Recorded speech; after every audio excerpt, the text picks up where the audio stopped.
तो नमस्कार भाई लोगों, वेलकम टू क्रिकेट स्वैग। और ऐसे जीतोगे मैच, ऐसे जीतेंगे हम, ऐसे जीतेंगे, ऐसे जीतेंगे हम मैच।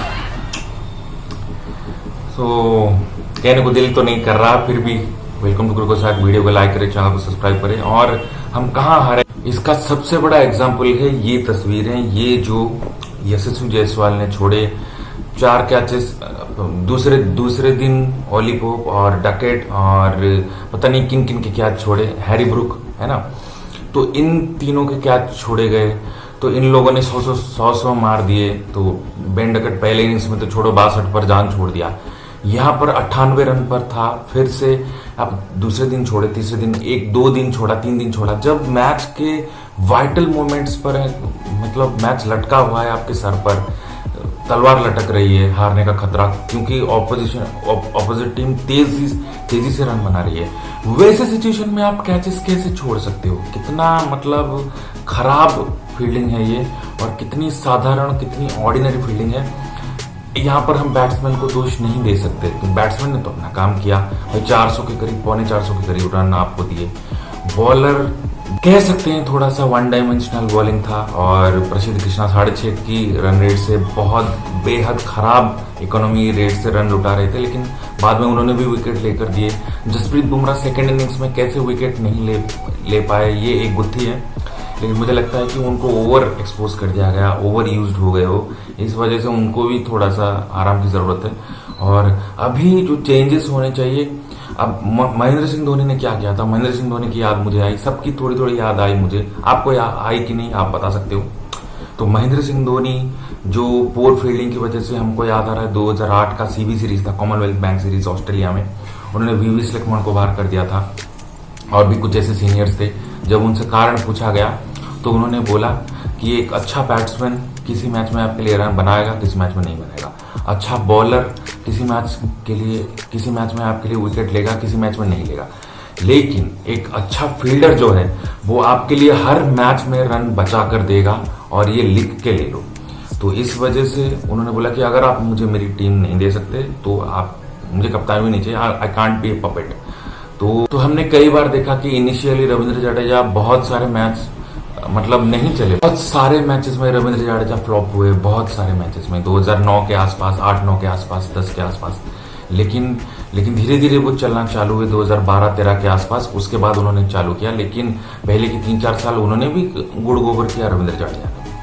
तो एक फील्डर हमेशा आपको रन बचा कर देता है, तो उस पर वो एक महत्वपूर्ण एस्पेक्ट है खेल का।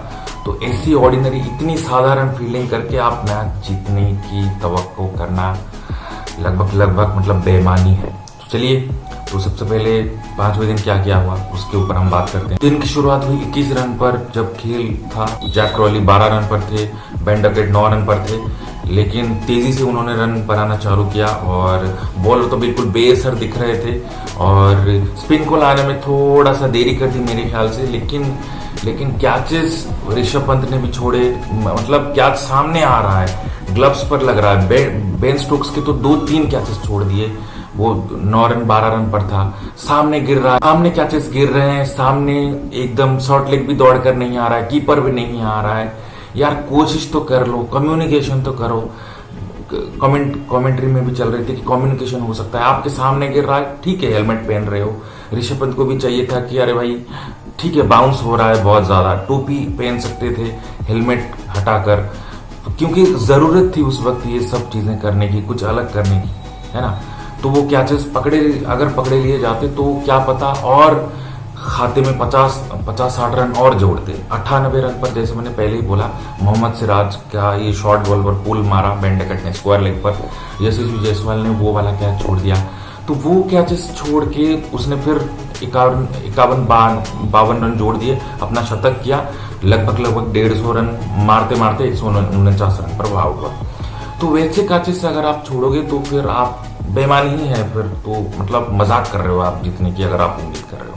बेन डकेट 170 गेंद पर 49 रन, 87 का स्ट्राइक रेट, 21 चौके, 1 छक्का। जैक क्रॉली अच्छे रिवर्स शॉट लगाए। उसके बाद क्रॉली का विकेट गिरने के बाद थोड़ा सा जीतने की उम्मीद जागी, लेकिन बेन डकेट छोड़ने के मूड में नहीं थे। बेन डकेट आउट होने के बाद ऑली पोप को जरूर एक साथ क्रॉली और पोप का विकेट मिला। उसी तरह हमको डकेट और ब्रूक का भी विकेट मिला, बहुत ही आसानी से मिल गया।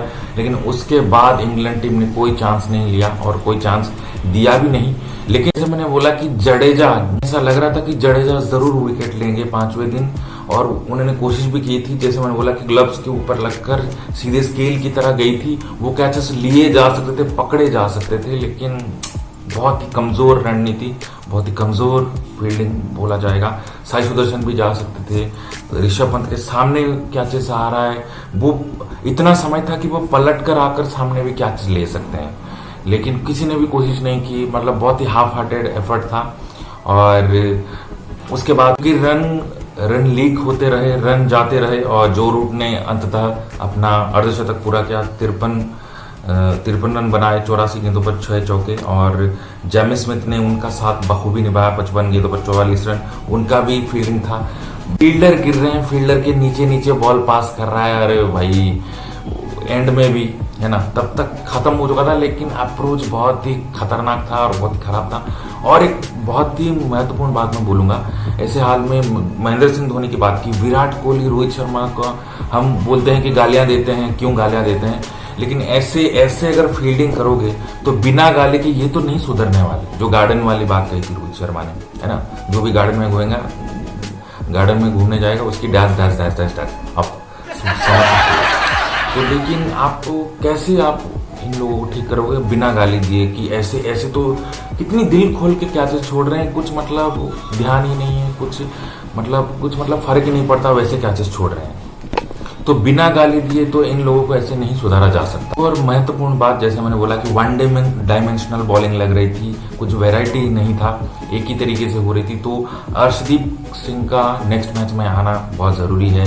वाशिंगटन सुंदर को भी यहाँ पर खिलाया जा सकता था, क्योंकि जो भी दबाव रविंद्र जडेजा क्रिएट करते थे, दूसरे छोर से एक रविंद्र जडेजा 2-3 बार मेडन ओवर भी लिया, लेकिन दूसरे छोर से बाउंड्रीज आ रही थी।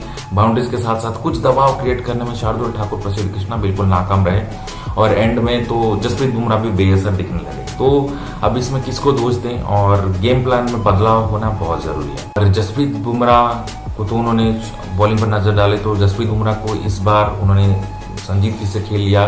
23 गेंदों में 57 रन, कोई विकेट नहीं। मोहम्मद सिराज 14 गेंदे 51 रन, कोई विकेट नहीं। Ravindra Jadeja 24 over 104 run, 1 wicket. प्रसिद्ध कृष्णा 15 ओवर 92 रन, 6.13 का इकोनॉमी, 2 विकेट। शार्दुल ठाकुर 5.10 का 10 ओवर में 51 रन, 2 विकेट। तो कुछ फायदा नहीं हुआ इतने सारे रन बनाने का, इतने सारे शतक जड़ने का।